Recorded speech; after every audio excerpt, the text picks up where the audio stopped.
Harmee kee gubanii yoo isheen ciistu lafa maafumaan dubbattu hin fallattuu fala. Sittin himaam kunoo maaliif hin falmattu daa'imti garaa keessaa maaliif kan gubattu. Mee anaaf ati gaa yooma cubbuu goone daa'imti garaa keessaa mee maaluma goote daa'imti garaa keessaa mee maaluma goote. Achi gorteen darbin narraa qollifachaa ka'eeraatii ka'e hin dhumna falmachaa ka'eeraatii ka'e hin dhumna falmachaa. Akkasiin gubatti haati ilma baate hirmiyyuun gabbatti lafee keenya nyaatte. Anaan wanti dhibu wanta tokkittiidha. Namummaa hin beektu jarra albaadhettiidha. Namummaa hin beektu jarra albaadhettiidha. Qeerransaaf nan dhibu yoo dhiiga koo dhuge kan adalaatu anaan marrummaan koo gube. Nu tokkummaan qabnu akka hawaannisaa walittuun ho'inu ammuma kanniisa.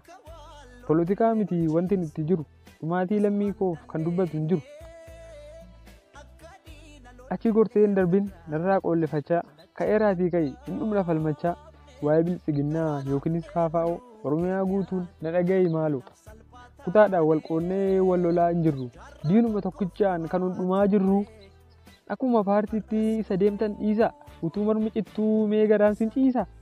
Manni gubateera qabeenyi manca'e. Nan gubadhee manoo aarii nan ciinca'e.